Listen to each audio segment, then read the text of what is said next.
Bienvenidos amigos a su programa Revelando la Historia. Esta noche tenemos de invitado al licenciado José Vergara Vergara. Y bueno amigos, el licenciado José Vergara Vergara nació en Pachuca Hidalgo el 19 de mayo de 1953. Realizó sus estudios básicos y media superior en su ciudad natal y los profesionales en la Facultad de Filosofía y Letras por la Universidad Nacional Autónoma de México. Sus estudios profesionales en la Facultad de Filosofía y Letras por la misma. La licenciatura de Historia. Fue director del Centro INA en Hidalgo y ha sido director de Investigación y Patrimonio Cultural del Consejo Estatal para la Cultura y las Artes del Estado de Hidalgo. Participó en el rescate y organización de la documentación del Archivo Histórico del Poder Judicial y del Archivo General del Estado de Hidalgo. Además, amigos, les quiero comentar que fue director general de estas dos instituciones. Ha publicado 2 libros y quiero comentarles que el libro que ha tenido mucho éxito es El Barroco en Hidalgo, en el año 1988, que es un clásico de la historia en Hidalgo. Y como también quiero comentarles que Conventos Agustinos en Mezitlán y Molango en el año 2013.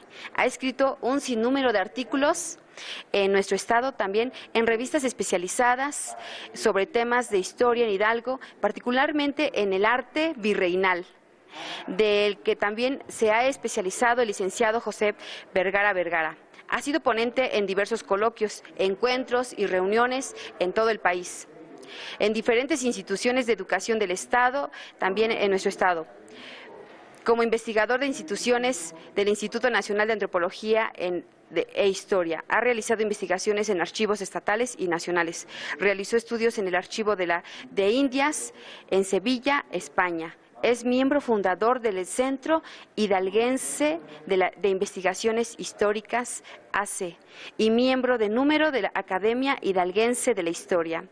En la actualidad es director general del Consejo Estatal para la Cultura y las Artes de Hidalgo. Y bueno amigos, los dejo en compañía de nuestro conductor, el arquitecto Luis Corrales Vivar Cravioto, y nuestro invitado.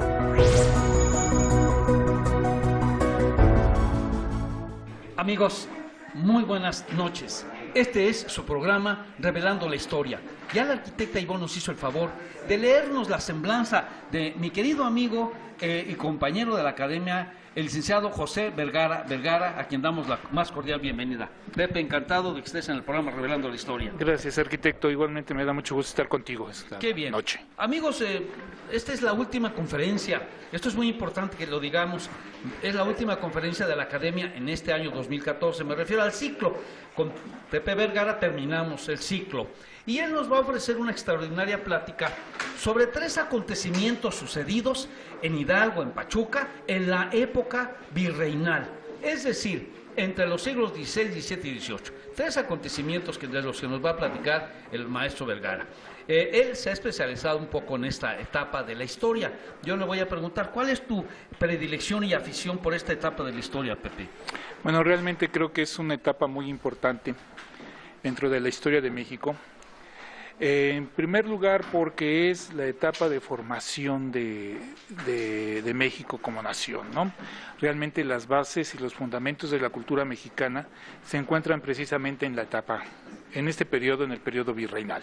O sea, después de la conquista, de la caída de México Tenochtitlan y con la llegada de los españoles. De alguna manera, pues México, el México actual es resultado precisamente de la fusión de la cultura hispánica y de las diversas culturas indígenas que en el momento del contacto, o sea, en el momento de la conquista, florecían en el territorio que actualmente es nuestra república. Y de estos 3 siglos de historia de México, realmente, como tú lo decías, son de mi particular interés, sobre todo el periodo, el aspecto del arte virreinal, particularmente el barroco, que es donde yo creo que se va moldeando el carácter y la cultura nacional, ¿no?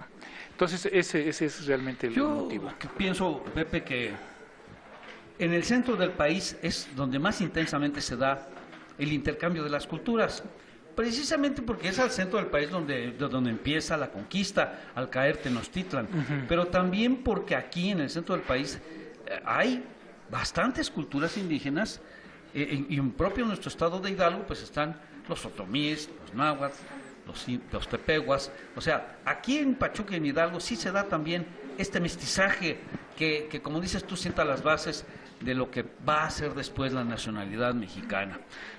En efecto, yo creo que el desarrollo cultural que tuvieron los diversos pueblos indígenas antes de la llegada de los españoles y en el mismo siglo XVI, a partir de la conquista y colonización hispánica, va a marcar el desarrollo que culturalmente van a tener el país. Porque no es lo mismo pensar en el sur y suroriente de México al norte, ¿no? Sí, claro. En virtud de que hubo desarrollos culturales diferentes en el norte que en el sur. Cuando llegan los españoles en el sur encuentran el desarrollo de unas grandes culturas, grandes civilizaciones, son culturas de carácter sedentarias, están establecidos en grandes centros urbanos, sin dejar de desvincularse con la parte de la naturaleza a través del trabajo que realizan en el campo. Hay una gran vinculación en esto, y en cambio el norte es el desarrollo de culturas principalmente cazadoras recolectoras, que son no son sedentarias, sino son nómadas, andan de un lugar a otro, y eso es lo que va a marcar la diferencia que actualmente vemos nosotros entre el norte y el sur. Hay en el mismo lenguaje, ¿no? En México utilizamos muchas palabras de origen prehispánico, de los idiomas náhuatl, ñañú, en el caso del estado de Hidalgo, y en el caso de Michoacán pues encontramos palabras tarascas o purépechas, y en cambio en el norte no. En el norte no encontramos esa riqueza o esas variantes que pueden tener el lenguaje, ¿no? Yo creo, Pepe, que en la historia de la evangelización, ahí nos damos cuenta de esto que comentas, porque la evangelización en la Nueva España parte de la Ciudad de México, realmente de ahí llegan las órdenes, de ahí se reparten, ahí se reparten el territorio, y en el siglo XVI la evangelización es muy en el centro del país, y lo mismo, por lo tanto, la arquitectura de los monasterios. Más adelante, en parte, o en un círculo, digamos, alrededor del centro que ya comprendería Michoacán, Jalisco, Guanajuato, ya es otra etapa de la evangelización, y por lo tanto ya está pues entonces el barroco de moda. Es decir, y en cambio en el norte, bueno, en el norte la evangelización se da ya tarde, casi en el siglo XVIII, que parte precisamente una gran porción de la convento de San Francisco de Propaganda Fide. Sí, es decir, la evangelización tiene entonces 3 etapas diferentes que marcan los territorios que tú dices, ¿no? Sí. Y los resultados de esa evangelización y de la construcción de monumentos en evangelización, pues es diferente en el centro, en el anillo que sigue y en el norte, ¿no? Claro, haciendo una excepción en la cuestión de la península yucateca, a donde también se da una mestizaje desde luego a la llegada con los mayas, ¿no? Inclusive antes quizá de la Ciudad de México. Pues qué interesante, qué interesante. Y los 3 temas que vas a tratar, danos un adelantito. Bueno, los 3 temas que voy a tratar, cronológicamente como se fueron dando, primeramente es el juramento que hacen los mineros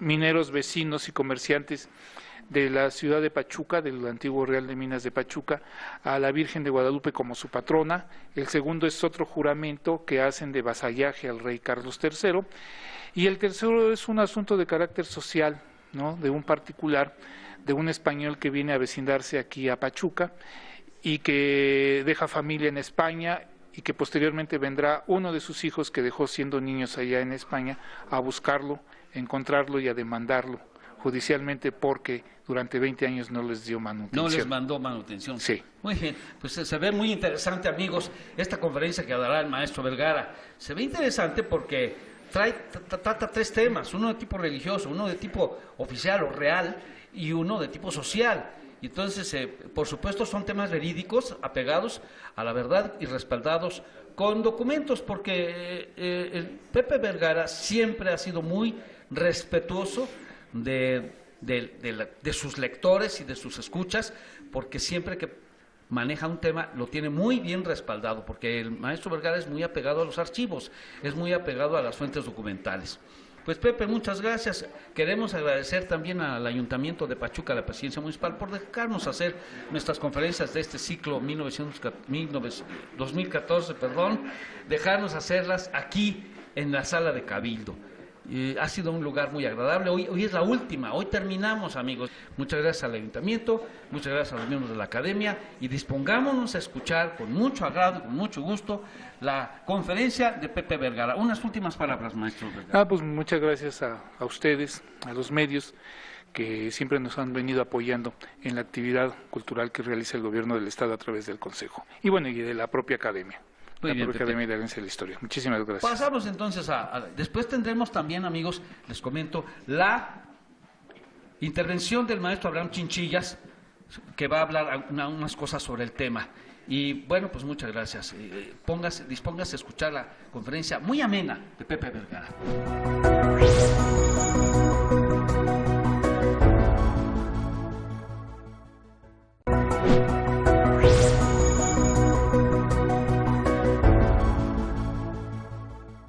Para fomentar el culto a la Virgen de Guadalupe.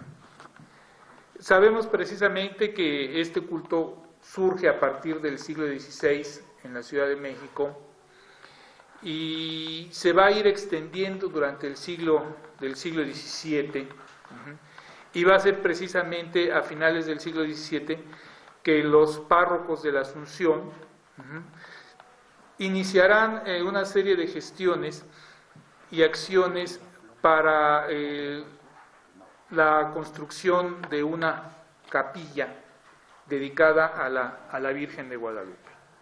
O sea, de modo de que la Virgen de Guadalupe tenga un espacio, un recinto en el cual se acerque la feligresía a rendirle culto, como ya se venía dando principalmente en la capital del virreinato, en la Ciudad de México. También aquí yo creo que es muy importante señalar que la devoción a la Virgen de Guadalupe durante el siglo XVI, en la segunda mitad del siglo XVI y durante el siglo XVII, y indudablemente durante el siglo XVIII, en un principio va a ser una devoción que van a tener no únicamente la población indígena, sino va a ser una devoción, y esto lo señala claramente el doctor Edmundo Gorman en su libro de Destierro de Sombras. Es una devoción que se inicia más bien en el ámbito español y en el ámbito criollo, porque no va a ser sino hasta el siglo XVII cuando, a partir de los libros apologéticos que se van a escribir en esta época, comience a darse el vínculo entre el culto o devoción entre la población indígena y la imagen de la Virgen de Guadalupe. Entonces, en el caso de Pachuca, bueno, pues encontramos, y como lo señala Héctor Samperio, que es precisamente el clero criollo, que radicaba en la ciudad, en la parroquia de la Asunción, y en particular el bachiller Tomás Pérez de Guzmán, quien comienza a mover entre la feligresía y la necesidad de construir una capilla dedicada a la Virgen de Guadalupe. Por eso, y para eso va él a localizar un espacio, un lugar en lo que actualmente nosotros conocemos como el Cerro del Cuichi, que es el espacio donde actualmente se encuentra la universidad o el edificio central de la Universidad Autónoma del Estado de Hidalgo, y que yo creo que su ubicación en este lugar obedecía a encontrar un espacio muy similar al que se dio en el Tepeyac. O sea, se trata de repetir el espacio del Cerro del Tepeyac en una altura, en un promontorio, aquí en la ciudad de Pachuca.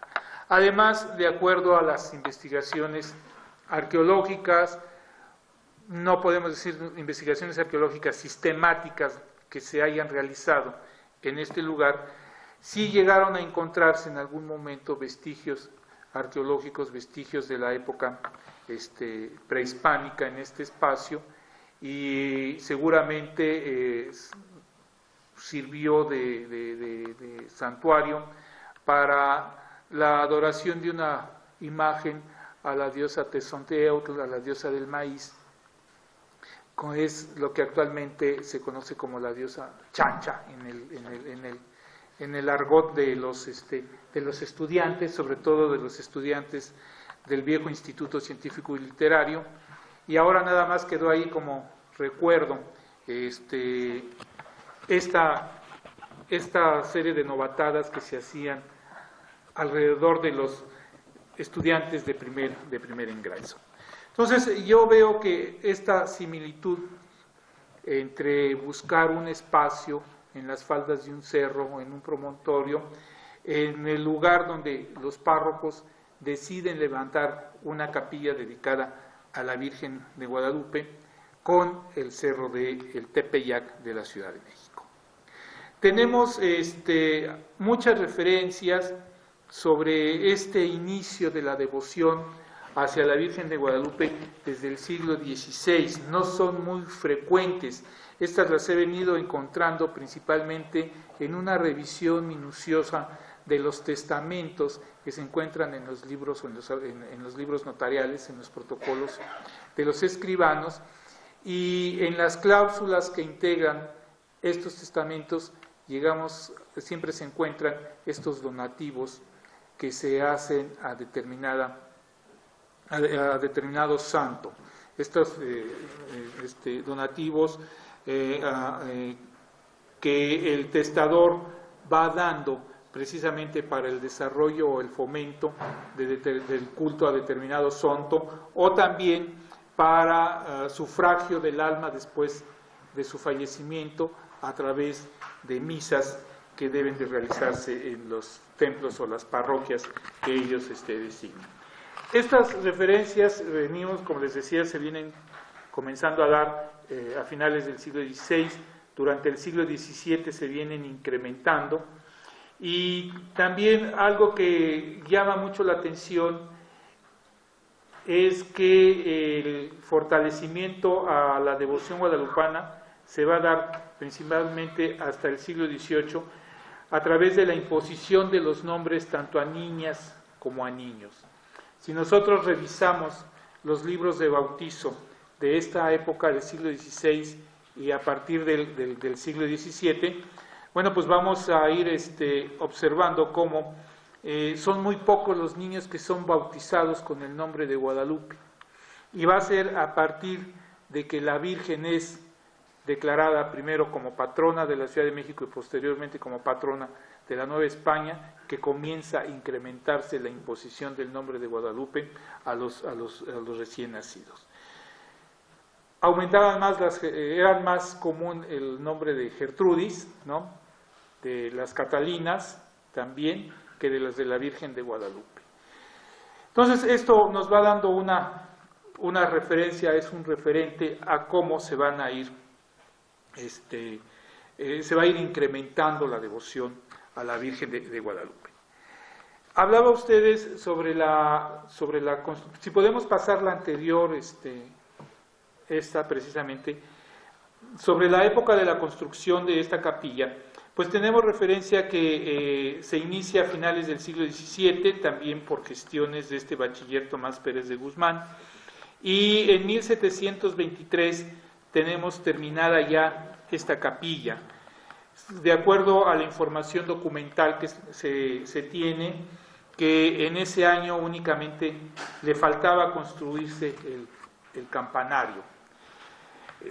Tenemos también información que en 1725 el recinto fue entregado a los religiosos de San Juan de Dios, quienes en ese año obtienen la autorización por parte del virrey de la Nueva España para fundar junto a la Capilla de Guadalupe un hospital para el cuidado de los enfermos de la población, y ese hospital va a ser dedicado precisamente a la Virgen de Guadalupe y le van a asignar como capilla la capilla dedicada a esta imagen.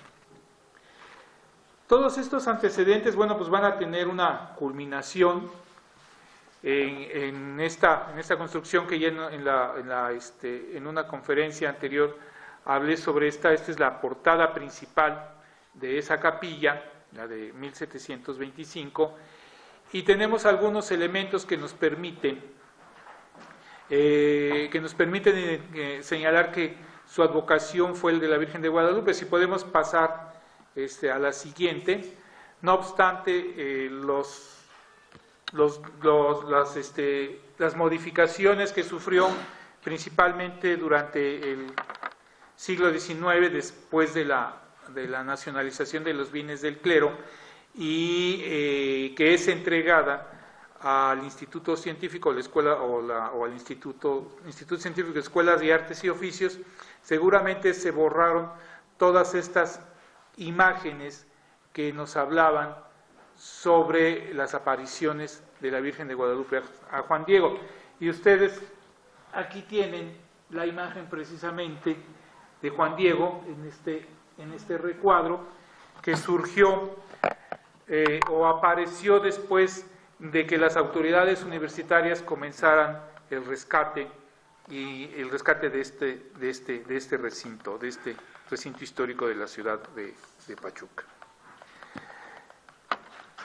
Les comentaba, bueno, que cómo se había venido dando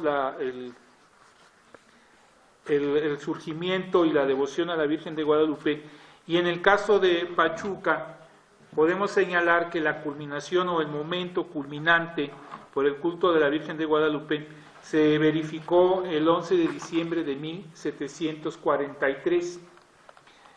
En ese día, el capitán Agustín Freire Varela, a la sazón alcalde mayor de Pachuca, y Francisco Antonio González Castañeda y Alvarado, con la representación de la Diputación de Minería, el Comercio y el Común de los Vecinos de Pachuca, juraron, según sus propias palabras, desde ahora, entre comillas, esto se lo puedo decir, desde ahora y para el fin del mundo, o sea, hasta el fin de los tiempos, como su patrona, protectora, señora y abogada, a la Virgen de Guadalupe, y se comprometían a celebrar el 12 de diciembre de cada año, en el templo parroquial de la Asunción, las fiestas de sus apariciones, con misa, vísperas, procesiones, con la pompa que fuese posible a este noble e ilustre vecindario, según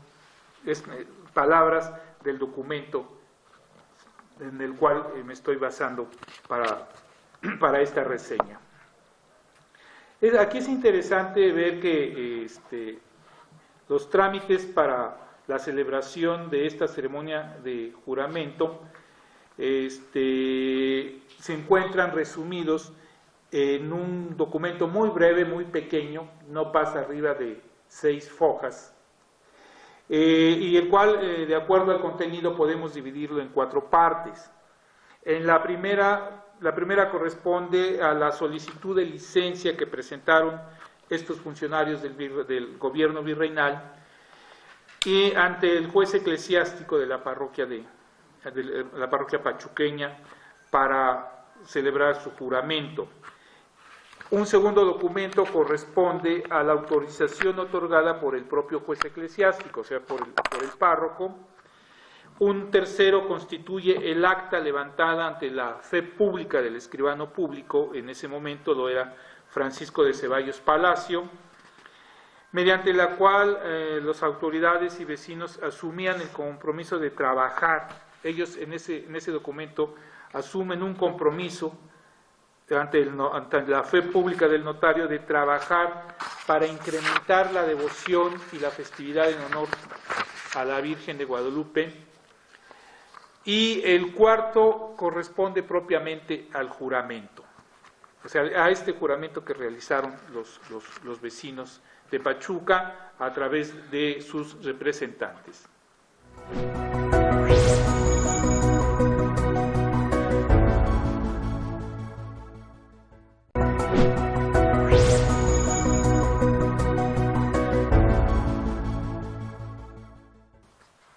En la petición hay algunos elementos que resultan interesantes en cada uno de ellos y que quiero comentárselos a ustedes. Por ejemplo, en la petición de licencia, en la argumentación que ellos hacen ante el juez eclesiástico, ante el párroco, de cuál es la razón de querer jurar a la Virgen de Guadalupe, ellos señalan que en Pachuca, desde finales del siglo XVI, o sea, ellos ya comienzan a tener esta memoria histórica, se habían venido dando algunas manifestaciones de culto hacia la guadalupana. Asimismo, mencionan que a lo largo del siglo XVII, en muchas minas de la comarca, a muchas minas de la comarca se les había ya impuesto el nombre de Guadalupe, y en un hecho por demás relevante mencionan que alrededor de 1695 ya se construía esta capilla que ustedes están viendo, esta que actualmente es el auditorio Baltasar Muñoz Lumbier de la Universidad Autónoma de Hidalgo. En la segunda parte, estos hombres, estos pachuqueños del siglo XVIII, de la primera mitad del siglo XVIII, destacan los repetidos favores, la protección y el amparo que la guadalupana había prodigado a la Nueva España. De ahí viene posiblemente el lema que vimos al principio de esta proyección del no fecit taliter omni natione, o sea, es muy malo mi latín, pero más esto quiere decir que la Virgen de Guadalupe no había hecho nada similar o nada igual con otra nación. O sea, esto es lo que el sentimiento novohispano, principalmente en el sector criollo, ellos sentían. O sea, la Virgen María, a través de su advocación guadalupana, no había hecho tantos favores a una nación como lo estaba haciendo en ese momento, o como los venía haciendo hacia la nación mexicana, porque ya el concepto de México o concepto mexicano ya se empleaba durante el siglo XVIII.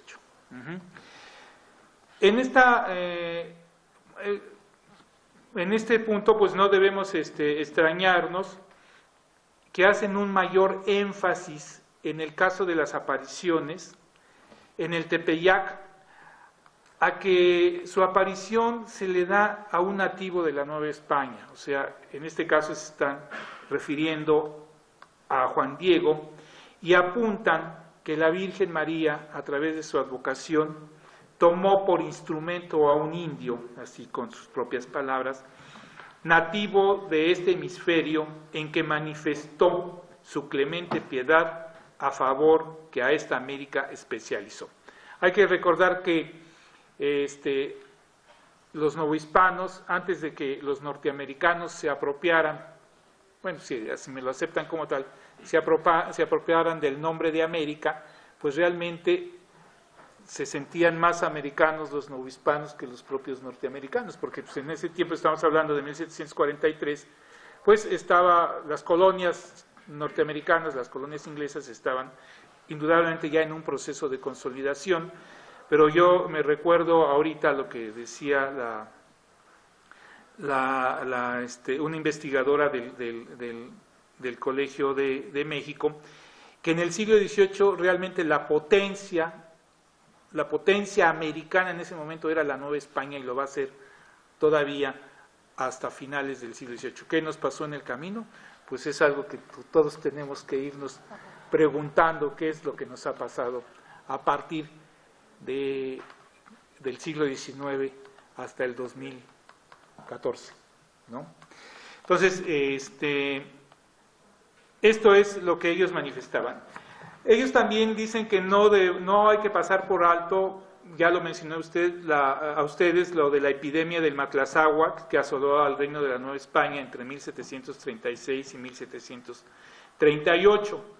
Y esto es muy importante porque lo que ellos apuntan no es más que otra cosa que el pensamiento que imperaba en la sociedad novohispana, providencialista en este caso, en que atribuyen esta epidemia, se la atribuyen a la divinidad, o sea, la epidemia tiene un origen divino, y la consideraban como un castigo de Dios lo que le estaba sucediendo a la Nueva España en ese momento, porque ellos textualmente apuntaron, dice, que habiéndose servido la divina justicia para castigo de nuestros públicos pecados, así es de que arrepintámonos en este momento, antes de que nos llegue por ahí otra epidemia, ¿sí? O para auxilio de la reformación, fíjese, de perniciosas costumbres, providenciar una espantosa epidemia en los años 37 y 38, tan devorativa que presumieron en ese momento la total extenuación. Se los estoy dando las palabras como aparecen en el documento, del género humano, especialmente en la nación criolla y natural de este reino. Esto quiere decir que los sectores que se vieron más afectados por la epidemia fueron los criollos, la población indígena y las castas, o lo que se llamaba en ese momento las castas en la Nueva España. Entonces ellos señalaban que al considerar a la epidemia como de origen divino, pensaban que el remedio solamente llegaría si se invocaba una mediación de otro ser divino. ¿Y quién puede estar a la par de Dios o a la par de Jesucristo? Pues nada más que su madre, ¿no? Su mamá. Entonces, los matriarcados en México se mantienen desde la época prehispánica y hasta nuestros días, ¿sí?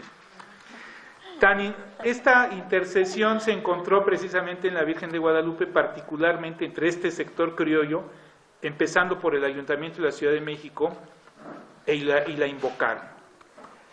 Y fue precisamente a partir de esta invocación cuando comenzó a haber una disminución de las defunciones.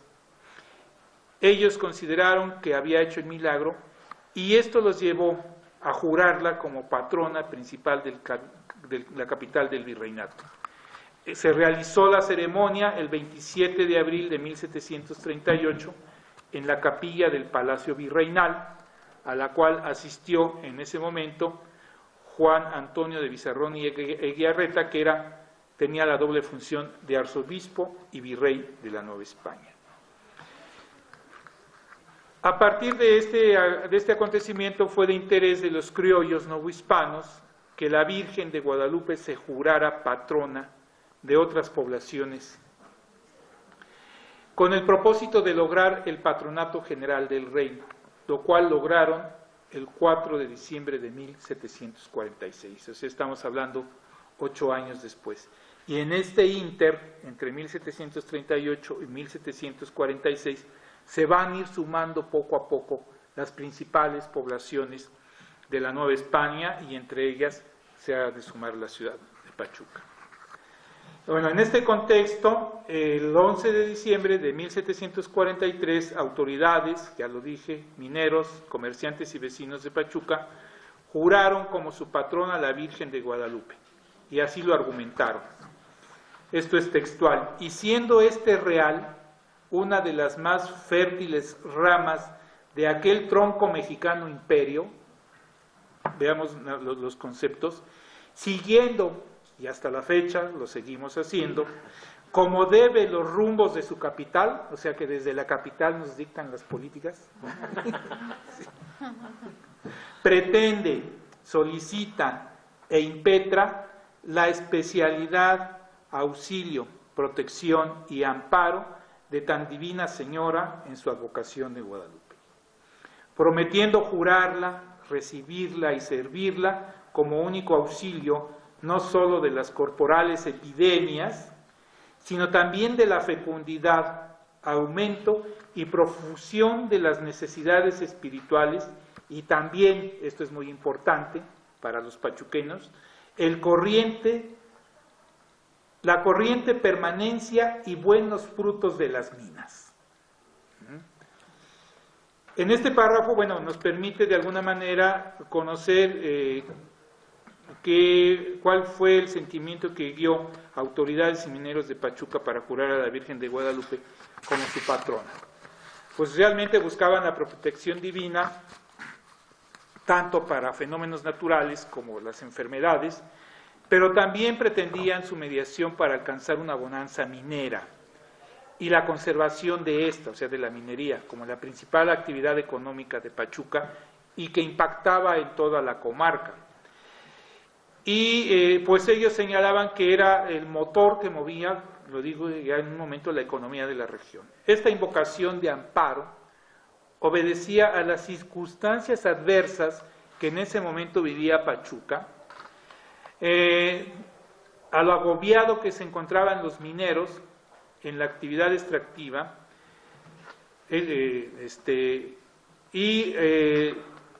lo manifiestan así ellos en su propio documento, pues asientan que el atraso del beneficio, laborío y desagüe de las minas y lo pobre y acabado que se ve este real con las lástimas y necesidades que claramente se manifiestan. O sea, Pachuca estaba en crisis en ese momento y creo que va a ser muy difícil que despunte, porque hace unos días también en una plática que daba en la fundación, Arturo Herrera Cabañas mencionaba cómo a final del siglo XVII las autoridades también pues se condolían de la situación en la que se encontraban las minas en Pachuca. Entonces aquí nuestros mineros esperanzados con un despunte de la actividad minera se comprometieron a incrementar las festividades el día 12 de diciembre. O sea, si nos llegaban las bonanzas, si nos llegaba el recurso, bueno, pues vamos a incrementar las festividades y el lucimiento de las festividades. Vamos a pasar a la siguiente imagen.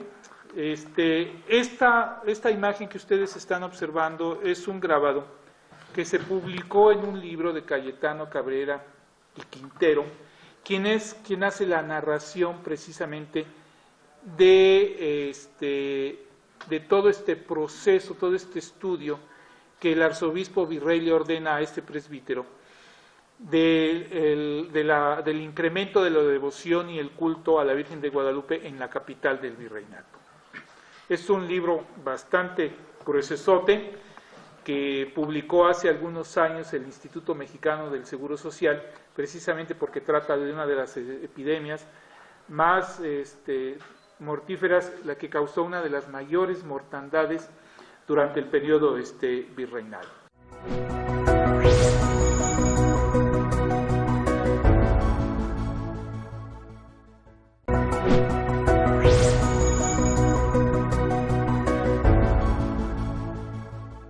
La proliferación de obras de arte dedicadas y de retablos dedicados a la Virgen de Guadalupe. Tenemos al centro la representación como se encuentra, individual como se encuentra en la tilma de Juan Diego, y es en el siglo XVII cuando comienzan a hacerse las representaciones individuales de los 4 milagros que mencionan los textos el Nican Mopogua,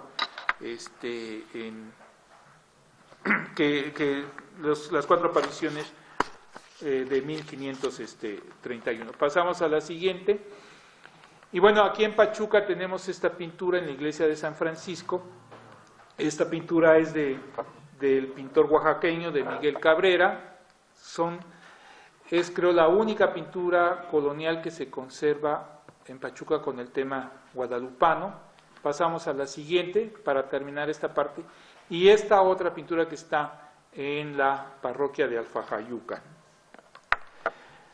Quisiera terminar con esta parte señalando que una de las tareas que resultaría por demás interesante es intentar un análisis minucioso del discurso que les he venido a ustedes presentando, ya que resultaría interesante identificar al redactor o redactores del documento, lo cual nos permitiría ampliar el conocimiento sobre el desarrollo del culto a la Virgen de Guadalupe en Pachuca y su jurisdicción. No está por demás señalar entre los posibles redactores, primeramente al cura de la parroquia, a la sazón el licenciado Bartolomé Fernández, en segundo lugar al escribano Francisco de Ceballos Palacio, nativo de esta región, y en tercer lugar al propio alcalde mayor. Sin embargo, y a partir de este primer acercamiento, de este primer análisis que he podido realizar sobre el expediente, considero que el contenido y el sentido de sus párrafos, el fiel de la balanza se inclina hacia el clérigo, por las semejanzas que se observan con los textos apologéticos encaminados a exaltar las apariciones y milagros de la Virgen de Guadalupe, textos de sobra conocidos en el siglo XVIII y repetidos y leídos incesantemente por los integrantes del clero, principalmente del clero del sector criollo en la Nueva España en esa primera mitad del siglo XVIII. Vamos a pasar al segundo documento, y también se trata de otro juramento. Vamos a pasarle a la siguiente, y le denominé así el Creso de la Nueva España.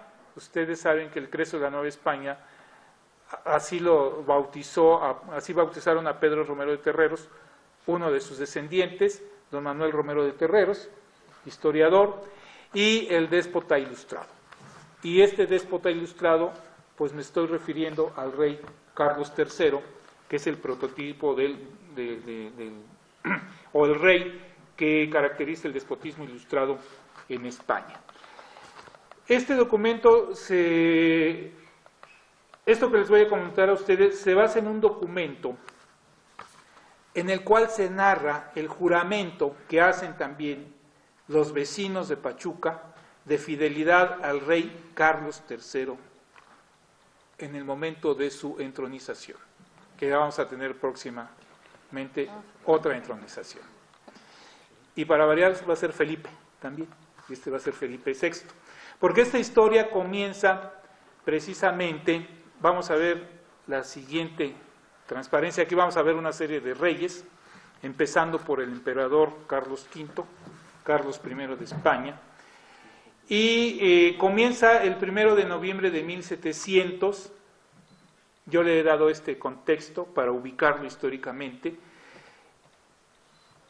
El 1 de noviembre de 1700, el rey Carlos II de España, llamado el Hechizado, murió en Madrid. Carlos fue hijo del rey Felipe IV y de Mariana de Austria. Fue casado en 2 ocasiones, primero con María Luisa de Orleans y luego con Mariana de Neoburgo. Pero en ninguno de sus 2 matrimonios procreó hijos que garantizara la continuidad de la dinastía de los Habsburgo en el trono de España, instaurada por el emperador Carlos V de Alemania y Carlos I de España. Aquí ustedes lo pueden identificar, Carlos V, su descendiente Felipe II, pasamos a la siguiente, Felipe IV, Felipe III, Felipe IV, y la siguiente tenemos a Carlos II, y ustedes verán por qué le llamaban el hechizado, ¿no? Porque era un hombre enfermizo y hasta el mismo aspecto físico que tenía su majestad el rey, pues realmente era así como para decir, bueno, ¿qué le pasó a este hombre, ¿no? Dice, días antes de su fallecimiento, el rey, el hechizado, por vía testamentaria designó como su sucesor en el trono de España al príncipe Felipe de Anjou, su sobrino nieto, ya que era nieto de su hermana María Teresa y de Luis XIV, el rey de Francia. Pasamos a la siguiente. Bueno, ustedes aquí tienen esta imagen muy conocida precisamente de Luis XIV, el rey de Francia, el rey Sol, como se le conoce en la historia. Y debido a que Carlos II no tenía un heredero directo, pues decidió heredarle la corona a su sobrino nieto. Se sabe que esta decisión de Carlos II provocó la llamada Guerra de Sucesión Española, que enfrentó a Francia y España, que ya estaban unidas por este vínculo familiar, y lo que va a arrastrar a España todas las guerras que posteriormente tendrá con el resto de los países europeos hasta la invasión napoleónica casi un siglo después.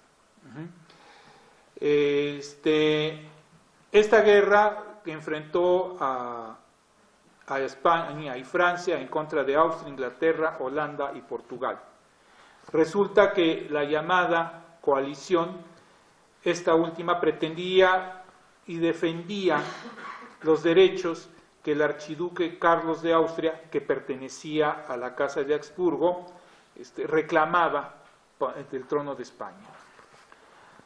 Al momento de la guerra de sucesión, España ya no era la potencia europea que lo fue durante los reinados de Carlos V y de Felipe II, y todavía podríamos decir que de Felipe III.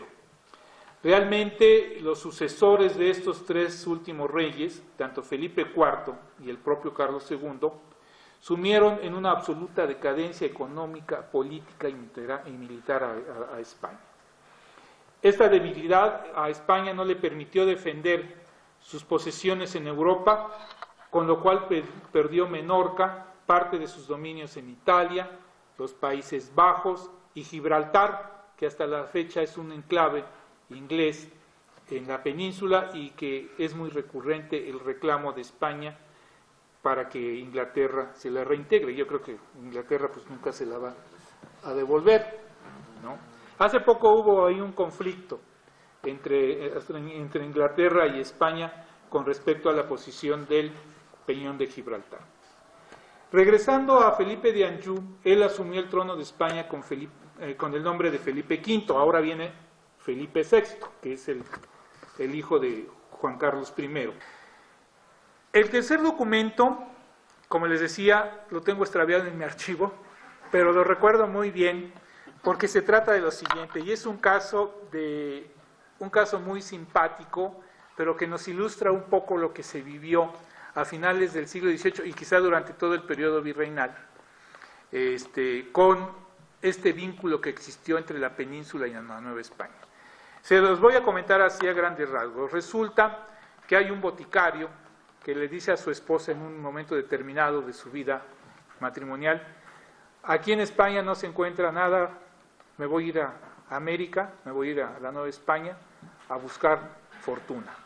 Y se viene y se embarca, me imagino que en el puerto de Cádiz, llega a Veracruz y llega a establecerse primero a la Ciudad de México y después a Pachuca, a las minas de Pachuca. Pasan 20 años y en 20 años no se comunica para nada con la familia que había dejado en España. Los hijos crecen, uno de ellos se hace integrante de la Orden de la Merced. Un día lo manda a llamar el provincial y le dice: hermano, te vas a la Nueva España a cumplir una misión. Y va él y se lo comunica a la mamá y le dice: que te vas a la Nueva España. Pues hace 20 años tu padre se fue para allá y desde hace 20 años no tenemos noticia de él de ninguna naturaleza. Así es de que, pues ve y búscalo. Y en efecto, llega a la Nueva España y comienza a rastrear al padre. Y unas semanas antes de regresar a España, le informan que él vive en las minas de Pachuca.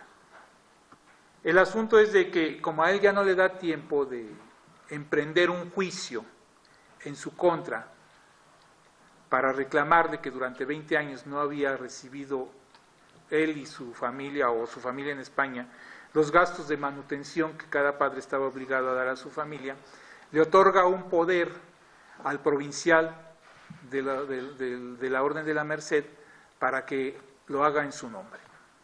Y así lo hace. Y entonces vienen a Pachuca, lo apresan y le dicen: hace 20 años tú saliste de tal lugar y dejaste abandonada a tu mujer e hijos, y durante 20 años pues no les has dado manutención. Pues imagínense ustedes la sorpresa de este hombre cuando le llega el alguacil a apresarlo y diciéndole que se ha iniciado un juicio en su contra porque durante 20 años no ha cumplido con su obligación. Entonces él así lo reconoce. Le dice: en efecto, hace 20 años yo dejé mujer e hijos en España.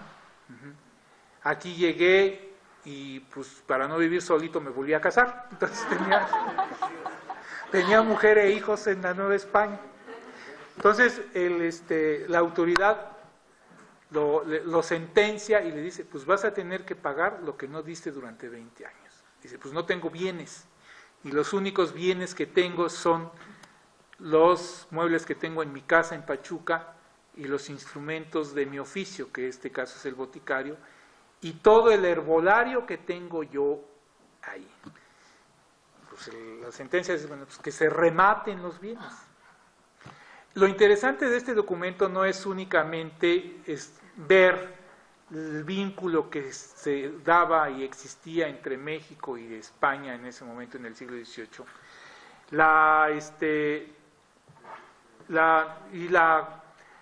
debido a la distancia, la falta de comunicación, o si esta se daba era con mucho tiempo, ¿no?, de retraso, sino también la lista que se hace, del inventario que se hace, de todo el instrumental que tenía una botica a finales del siglo XVIII en Pachuca.